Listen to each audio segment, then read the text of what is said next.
Hi, this is Anna Imagination with the Healing Garden. Welcome to Shifting Perspectives. So I want to dissect the word focus. I was just thinking about this, and I heard this a lot when I was in therapy, where the therapist was always, "You're focusing on this, shift your attention over here." And there's a problem with this. The problem is you are still zoomed in to a person point of view, not perspective point of view. My two cats are siblings, and they play rough. They're fine. So when you are looking at a problem, a lot of us are stuck in first person point of view, so that you are eye level. Imagine living. And this is it exactly. Go back to the movie Honey, I Shrunk the Kids, and imagine that you are shrunk and you are like this big inside of the backyard. The trauma is the big blade of grass. And you're going, well, let's say that, let's look at the big blade of grass. And the therapist is going, don't look at that blade of grass. Look at this blade of grass. And you're shifting and you're still small. It's not the blade of grass that's the trauma. It's your size. So you have to zoom out. But we don't say this. We say, focus on something else. Distract yourself. You're still small. You need to grow big. To grow big, you need to literally span out and shift your perspective, specifically your point of view. And you need to step into third person point of view. That's the problem, is you're trapped in first person point of view. And what ends up happening is you remain the same size. You remain small. You remain what you think or what you feel is feeble or weak. You remain in a position of vulnerability, being open to receive without your consent. So you don't feel safe. You remember when we were children and we walk into a kindergarten room 30 years later and we're going, wow, I remember this place being a lot bigger. That's what this is.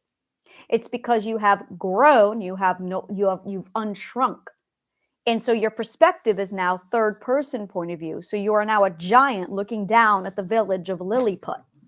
Whereas when we are traumatized, our memories freeze and blow up so that we remember the size that we are. It's not what was done to you. It's the size that you were that was done to you. It's the constant memory that we were small, that we were this big looking at a massive event. And healing happens when you finally shift into third person point of view and you shrink the size of the problem. So that when you shrink the problem, suddenly you're going, wow, I now have perspective. That is not as bad as I thought it was. Or, wow, for a 5-year-old, that's pretty fucking horrible. Or, wow, I can understand why that was such a big deal. But you are no longer the same size. And it's our relativity to that size that causes the trauma. And when you start to realize that this is what needs to change, not the point of focus. You're still first person point of view focusing. This is where therapists really fuck this up. They've missed the point because they are not skilled or taught expansive thinking. Expansive thinking is your ability to grow big and grow out, to think big and to think out, as opposed to being caught in this little box of dimensional thinking. And this is what we mean when we say dimensional thinking, is imagine that you are encased within a little box, like a bug. So the world is huge to you. And when we get traumatized, we get stuck in that perspective. So you could be a 55-year-old, 6'2" man, a bodybuilder, and still think like you are a bug in a little box. It's extraordinary. My ex-husband was this way, where he was 6'1". He was huge, but he could not get out of the fact that he was no longer 4 years old. So he made decisions like he was 4. He saw my 4-year-old son as a threat, and he couldn't process this because it's that first person point of view of, I'm going to be this little bug within a box. And looking and shifting your focus is not going to change the fact that you are still at the perspective of a little bug in a box. You need to literally grow yourself big. This is expansive thinking. This is spanning out.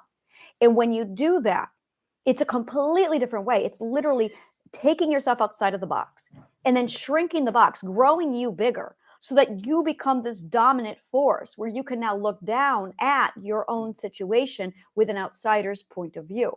This is expansive thinking, so that now you have the big picture. You can see where that incident is no longer the whole computation of your life. It is now just a fraction. And this is the difference, is when events happen to us, at the time that they happen, they are the whole of our life. One of the things that I love to say to people is when you are 4 years old and when you have been abused for 2 years, well, that's 50% of your life. That's a lot. But let's say something changes and you are no longer abused. If you, when you're older and you now have 50 years of your life, and you look at those 2 years that you were abused, the fraction is diminished considerably. Now it's a component to a greater whole. It no longer is the summation of the whole. It's a fraction. And it is our perspective of the fraction to the greater whole. It is the ratio of the fraction to the whole that makes it a trauma, not the trauma itself. The fraction, the ratio is what makes it a trauma.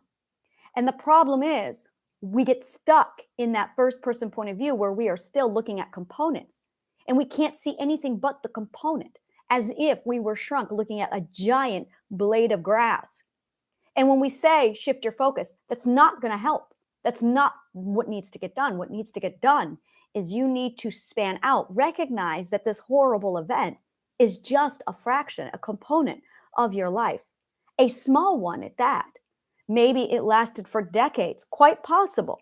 Maybe you had a chain reaction, a series of horrible event after horrible event after horrible event. Been there, done that. I get it.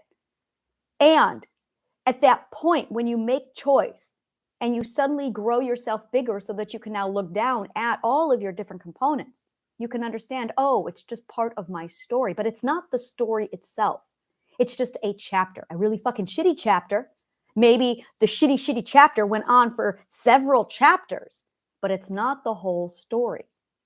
And when we get traumatized, we get stuck in the concept that this event is our whole life. And shifting focus is not going to change that. You've got to span out. To do expansive thinking, it's literally equivalent to putting a puzzle together. Meditation is a phenomenal tool to use for this. I use meditation religiously. I meditate 3 times a day. Meditation is at the core of this. But there is meditation, and then there's strategic meditation, which is what I like to use. I use strategic meditation. So I combine it with logic. I combine it with planned purpose so that when I meditate, it has a goal and an agenda and I'm getting it done. So when you meditate, the best way I can explain it is the Silva Mind method, because he has you use lucid dreaming, the alpha state. It's all neuroscience based, 100%. The research is overwhelming. It's proven shit. It's awesome. I do not recommend reading past the 10th chapter. The 10th chapter is fantastic, but the 11th chapter is fucking garbage. So the Silva Mind method for mind control, I hate using the word mind control. It's mental discipline. That's what it is. It's not control, it's discipline. And it is basically a meditative state where you put yourself in the alpha state, which is equivalent to lucid dreaming. It is the state of lucid dreaming. And when you are in that state, you have the ability, it feels like an out-of-body experience. Another phrase I really hate because it's so inaccurate, but it's out-of-body experience. It's that. That is when you start to expand out. That is when you start to put yourself in omniscient point of view. And when you practice that, it's the ability to float out of your body, metaphorically, and you're now looking down at your whole life. And this is omniscient point of view. This is it. It's not out-of-body experience. It's expansive thinking. That's really what this is. And when you are in expansive thinking, you now have the ability to be out. And you can now shrink all of the events in your life into single components. So now, this is what you need to do, is write a list and see how all of these variables literally compare to each other. and how they relate, how they're connected, how each event became the catalyst for the next event. And when you accumulate these components in summation, that's integrating them into your story. So now you have full comprehension of what it is you're doing. This is phenomenal when you write a memoir, which I strongly recommend. Write a memoir. When I wrote Broken is a journal, actually. It's my journal that is my memoir. It's my, okay, this is the summation of my life. And I wanted to look at all of my life from birth, 1980, up to 2015. And it was the giant summation of my life. And by dumping it all on paper, I then was able to shrink it all down, look at it and go, so this is my life as a whole in 2015. Okay, I need help. And it was really in conclusion, I need help. You don't go through the shit I went through and be okay. So that is what you get when you write a memoir, when you sit down and you look at your whole life. This is what we do every year, every New Year's, or every birthday. We are actually taking a step back, evaluating our lives, going, wow, how far have I come? What has been the components of my life to accumulate my story? This is what needs to happen. But when you're traumatized, you're stuck in this little itty bitty black hole. It's like you exist within a point and you are an eyeball within a point. And your therapist is going, look over there. No, no, no. You don't want to look over there. You want to span out. You want to look down at the individual events as to see why they happened. Now you want to problem solve. This is called critical thinking and analysis. This is when you look, okay, what is the chain reaction of my life? This catalyst set off this, set off this, set off this, because I could see the catalyst. And this is what you want to do.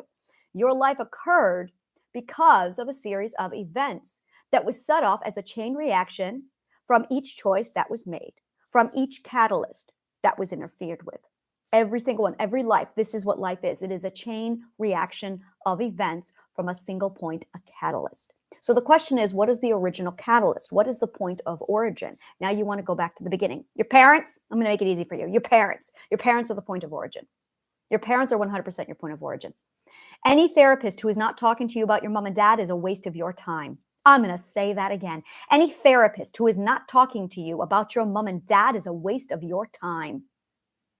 You have a bad therapist. The only thing any therapist should be talking to you about is your mom and dad, because they are your point of origin.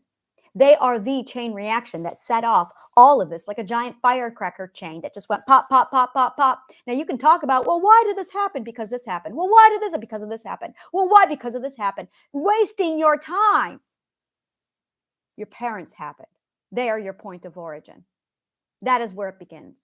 Had they done their job, none of it would have happened.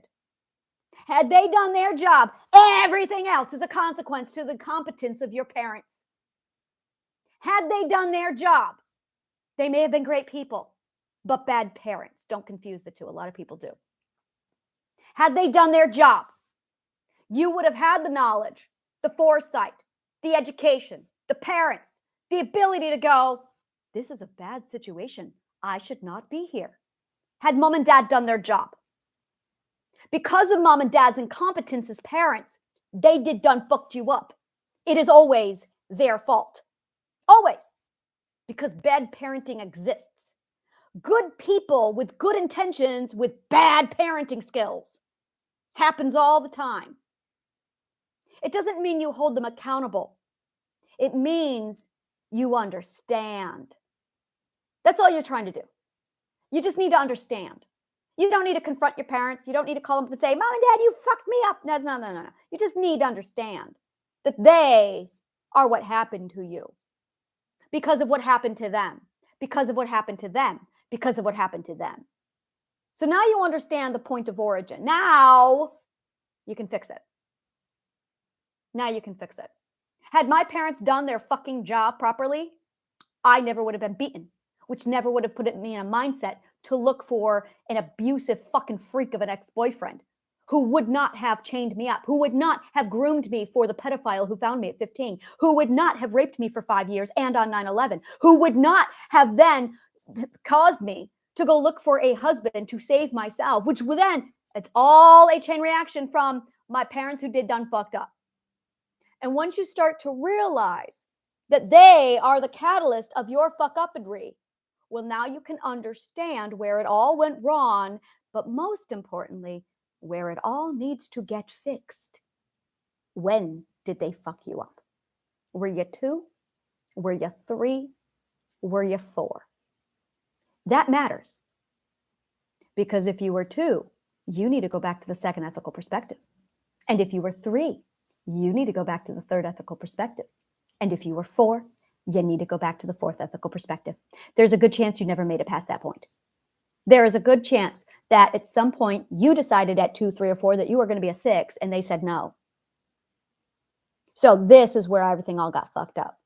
Now, my recommendation, just go back to the first ethical perspective and just go through them, because that'll cover all your bases. But it's the understanding that you need. But in order to get the understanding, you have to zoom out, not shift your focus. You're still small. You need to zoom out and be big. You need to grow yourself. The mind is, and all it does is zoom in and out. I wish I could understand it. If you're not new to my channel, you are very familiar then probably with my talk frequently of the nightmare that I had when I was a child. If you are new to my channel, I had a nightmare that started when I was 8 years old. I'm going to condense this into a couple sentences. When I was 8, I decided, well, when I was 4, I decided I was going to be a vegetarian because I saw my brother do some horrible fucking things to some animals that made me go, animals have rights. So I viewed animals as equals. So by the time I was 8, I was a very loud, aggressive, I am a vegetarian. And I lived in central New York, and my parents owned the largest gun shop in central New York for hunters. So I was exposed to dead animals all the time. And being a 6 perspective, this fucking traumatized me. So at 8, I announced that hunting animals was unethical. And the entire group of men, all of my family, all the men in my family, all of them, and these 2 strangers holding guns turned on me. One of the men waved his gun at me and said he needed to teach me a lesson. The event was so fucking horrific that it gave me multiple personality disorder. I woke up the next day with my entire memory wiped, no recollection of the event, and I was somebody else. That was the beginning of me living inside of my mind. I developed almost instantly 2 things. A significant aversion to eating food. I forgot that I was a vegetarian. So every time I ate meat, I felt horribly sick to my stomach and violently ill, which I had for my entire life of 32 years. When I finally healed enough that I remembered, I went, oh, I'm a vegetarian. That happened in 2022, where I remembered that I was a vegetarian. And so I stopped eating meat and the pain went away. I have been able to finally eat food for the first time in my life in the last year without pain and significant suffering. In addition to that, I also had a horrible nightmare because I suppressed the memory. I forgot that I was a vegetarian. So my identity went on this self-preservation journey of, you need to remember who you are. You need to remember this event. So she sent me nightmares every night for 32 years, the same nightmare of a bunch of cloaked Dementor-like men wearing cloaks, screaming at me. Well, no, we were eye level. I was their equal. And then they were standing over me screaming, and there was no escape, and I was curled up on the floor. And then they were small again, and I was looking at them eye level. And I cannot get over the amount of subconscious wowness of, wow, I want to dissect this and break down the growth, the shrinkage between eye level to towering over me with dominance, eye level to tower, phenomenal dream, so much psychological stuff to study in that thing. And I'm going to say ontological. I hate fucking psychology. It's garbage. Ontological stuff to study in that dream. And it was like, and what was afraid, I call it a nightmare. The terrifying part was not them towering over me screaming. The terrifying part was the shift in perspective from eye level to large to eye level to large. And it was the disproportionate ratio of their growth that scared the fuck out of me. And it was the mind showing 2 perspectives very quickly in a series of perspective A, B, A, B, A, B. And it was the shifting of the perspective A to B. Now, when I was in perspective A, when I was eye level to them, I was fine. When I was in perspective B, where they towered over me screaming, I was fine. It was the shifting of perspective A to B that's terrified the fuck out of me, which of course made me go, why? And then I had to dissect why the shifting of perspective was so fucking terrifying. And that is when I started to open the door of the internal expanse, the abstract mind, and exploring how our imagination uses perspective literally to count time. It's extraordinary. Time and perspective are the same thing. Whenever you look back in time, one of the commonalities with each and every frame of time is perspective.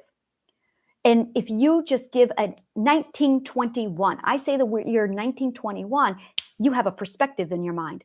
The way the clothes looked, the way the cars looked, the politics, the economy, the wars. There is a mindset. It's all a perspective. I say to you 1849, boom, you have a perspective. You think of clothes, you think of time period, you think of all the things that accumulate and make up the summation of 1849 based off of their perspective. I say to you 45,000 years ago, boom, you have a perspective of 45,000 years ago. And it is our comprehension of what the perspective was 45,000 years ago. It's because time is perspective. And my work, when you do start to study the abstract, when you do start to evolve and you grow and you develop, you are changing your perspective. You are changing your time. It's why we say, when we look back at it, that we are stuck in a different time. We're stuck in a different perspective. And it's the changing of time is the changing of perspective. Time heals all wounds? No. Perspective heals all wounds. The rate of perspective growth is the rate of time growth, our progression through time. Now, if you're not on the same time, perspective-wise, as somebody you love, you're not going to see eye to eye. You are not going to understand each other. This actually doesn't occur. This occurs later at the 8th perspective. Once you get to the 8th perspective, you can start to see the different perspectives. You can start to see each individual time period and how all of us are trapped. Not trapped, but we're growing within our own time period, within our own time frame. This is reality. Perspective is reality, is time. Some of us are doing Steve Jobs equivalent stuff, inventing shit, and he's well into the future. Other people can barely open a cell phone that's a flip phone going, I have no idea how to text. They are in two different perspectives, two different time periods. This person is probably living in 1950s, and this person over here is living in 2083. And this is why. Perspective is time. And the more you start to realize this, the more you advance and you evolve through the different perspectives. It is literally our expansive thinking opening up so that we can evaluate and assess a new time period, a new perspective. And all the components that we once thought were greater wholes are now integrated into a new greater whole, which is just the next component. After a while, you start to realize that every greater whole that you look upon is just a fraction of another greater whole. And you start to see everything in components and fractions. This is expansive thinking. So that everything starts to get broken down into components and fractions and greater wholes, including events of your life, time periods, who you are, parts of your personality, what clothes you wear, the choices you make. All of these are just components. The subjects we study are just components to a greater whole.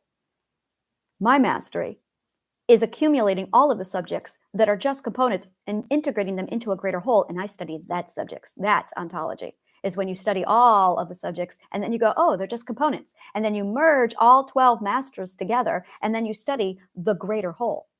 And then you realize, oh, this is just a component of a greater whole. I cannot wait to get to that part. When I realize that the greater whole of ontology is just a component of a greater whole. There are subjects that we have not yet discovered yet. They will be revealed further down in the perspective line. And this is where we're going. This is evolution. This is growth. We are forever moving, advancing down into the abstract. It is infinite. It is fucking extraordinary. And we've been here before. This is where advanced technology comes from, is down in a deeper perspective of the abstract, the point of conception. You could honestly say that time or perspective is just a new point of conception. And after a while, you start to live at the front of the line going, okay, here's the point of conception. Let's evolve this. Let's change it. Let's create it. Let's put it into the reality. Now let's come over here and do the next one. So there are people, these are visionaries, who live in the point of conception in the future. And Steve Jobs. Steve Jobs lived at the point of conception. He lived in the future, which is why he was able to invent the shit he thought up. Gene Roddenberry, he lived at the point of conception. 2001 Space Odyssey, Arthur C. Clarke, he lived at the point of conception. Da Vinci lived at the point of conception. It's why he was able to invent shit 500 years before it existed, is because he lived in the future at the point of conception, because he was a 12th ethical perspective. Plus, he was a visionary. So there are people who live at the very first front line of the perspective chain of time, creating and inventing the shit that no one else has yet thought of. They live at point of conception. There are other people who live further down at the now, what is referred to as the present. I don't live here. My now and my present is in the future. Everyone else's, or most people's, live at the now, which is the material plane, which is when they receive the things that have been imagined. So for them, they don't exist until it's material in their hand. But for those who live in visions, it's already invented. That you think it happens. You think it's real. And it's then passed into the present, into the material realm. The material realm plays with it for a time, and then it shifts into the past. So that now we have computers that used to fill rooms that are now in the past. We have wall phones with cords that are now in the past.